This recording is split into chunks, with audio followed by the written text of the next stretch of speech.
guys, it's Kelly from Femme, Fatale, Airsoft, and welcome back to the channel. So today I'm at the last day of SHOT Show 2020. We're here at the evic.com booth with evic Matt, and he's going to take us through the new products. You had to wait until I lost my voice. Yeah. So Kelly has moved behind the camera so that I can give us the spiel on all the new stuff. Those of you familiar with Ditech might know that they recently got the F4 defense contract. We're the official distributor for Ditech here in the US. We're excited for this both because it's got a really awesome billet style receiver, which I think is fantastic. There's a couple features on here that I think are pretty unique for AEGs. One, you've got a 45-90 selector, which is really not very common on AR AEGs. I think that's a really cool feature. I've wanted something like this for a while. Also ambidextrous controls for the select fire switch. Up front we've got an M-LOK compatible handguard.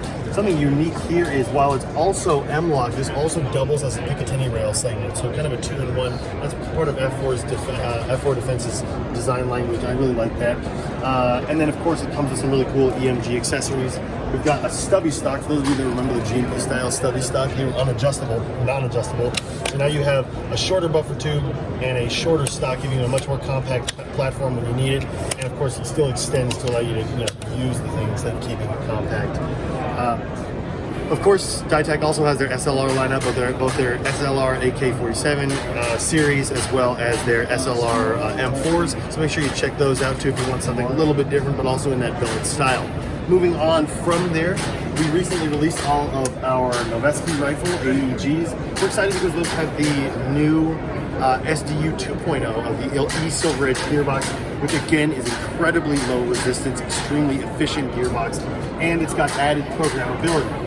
Going inside the magwell, which is going to be tough for you to see, inside the magwell there's a button that you can press right up on the front side of the trigger guard that allows you to cycle between different firing modes, different burst options, and being able to do that on the gun without having to buy an external programmer is really, really nice.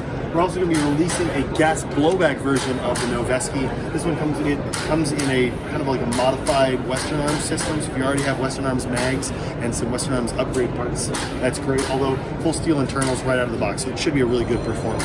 Moving on from there, partnering with Titan Power to distribute their batteries in the US. Yes. Some updates for the Titan Power stuff.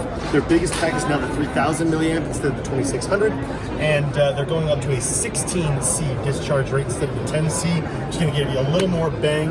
It's going to give you a higher amperage capability right out of the box. And based on testing with the different sizes that are available, this is still going to be one of the best batteries that you can get, bar none. Plus lithium ion will never puff on you. Let's go around the other side of the booth. On this wall, real quick, we've got Strike Industries AEGs coming to market. As you guys know, Strike Industries makes a whole variety of accessories, options, and we figured you guys already make all the accessories, you might as well make a full rifle. So they paired with EMG to make several AEGs. We have their AR-15 AEG with all of their M-LOK compatible front handguards. I also love how you can see that they put their trademark on the barrel itself. One more, added level of detail. These things are awesome looking. They feel great. This is a PDW variant of their 9mm. It gives you a AR style stock with your wiring in the rear. They also have a PDW style of their full AR with 5.56 mag, and again the 9mm but with a PDW style stock. Interestingly, these feature a GMP gearbox. Those of you that are familiar with the i5 gearbox, there was some criticism of the i5 gearbox. It wasn't all that efficient. It really wasn't the most reliable in terms of its electronics. So GMP has gone back to the drawing board with the i5. They're re-releasing it as the i7 with a whole bunch of reinforcements, upgrades, and changes to the electronics, making it the most reliable, highest performance gearbox GMP has ever made. We're excited for that, but I don't have a release date on it yet. Next to that, we've got an exciting partnership with EMG and Barrett and Crytek. So if you guys love the performance of Crytek, they're awesome performers. But for somebody that was looking for something a little bit different from their standard billet style, the all-new Barrett Rex 7 is incredible looking. Ford style receiver, ambidextrous controls, of course, the beautiful and really functional Crytek stock. It also comes with the 150 round mid cap they recently released. My favorite part on the Rex 7 though is the front handguard. Not only do you have M-LOK compatibility on the 3, 6, and 9, full length Picatinny rail, but the whole thing is reinforced with a key into the upper receiver, much like the 416. So it's going to be a really solid accessory mounting platform. Overall, the entire thing feels extremely robust and well built. Pair that with the Crytek's solid internals, and you have an awesome performing AEG. Everybody ready? Welcome back. Sorry. It's okay. Okay, pistols. As you know, EMG, we do a lot of pistols. We love our pistols. Excellent performers. If you don't have a Terran Tactical JW3, you need to get one. Between the DVC3 gun and the Terran Tactical, I want to say they're probably some of our best performers currently available in terms of gas blowback pistols. CO2 compatible, they function really, really well and feel really nice in the hand.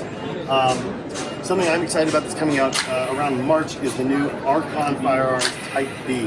Now the Archon Firearms Type B is a pretty unique pistol, ultra low bore axis, still gives you plenty of room to put a light up front, but this texturization is unique to airsoft pistols. It's molded in and modeled after the real Archon Type B, and this grip surface, each one of these facets is at a different angle to increase the amount of grip that you have on the pistol as it goes through its recoil stroke.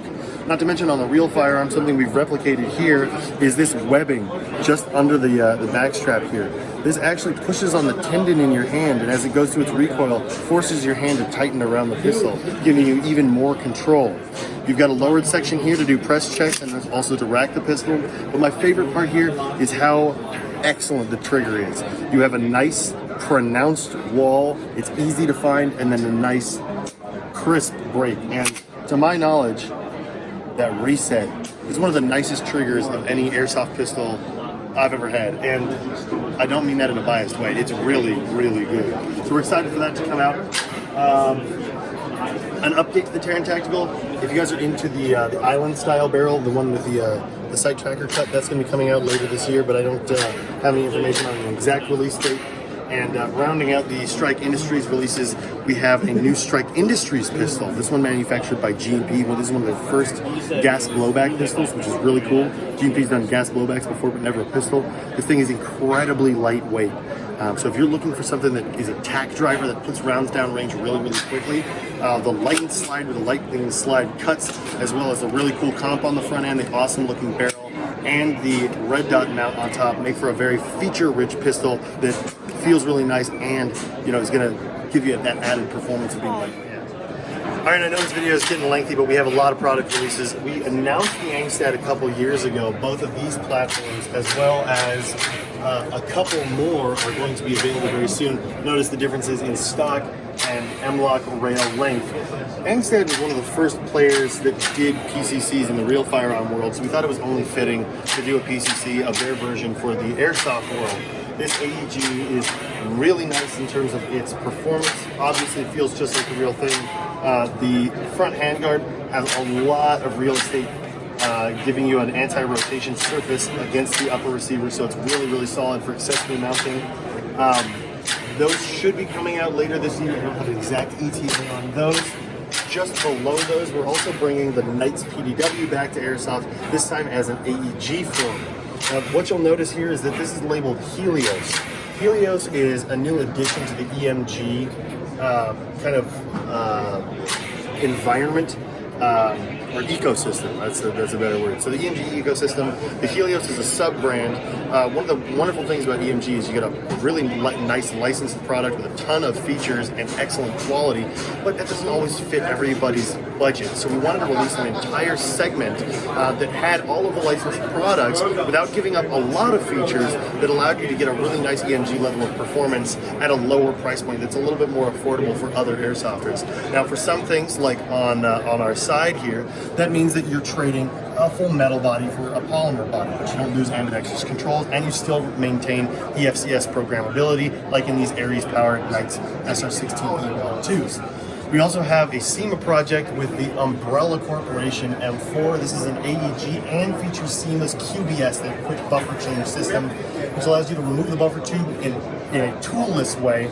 After removing the buffer tube, you can remove the spring guide toolless. So a quick change spring system that actually works without any tools is an awesome addition to the airsoft industry.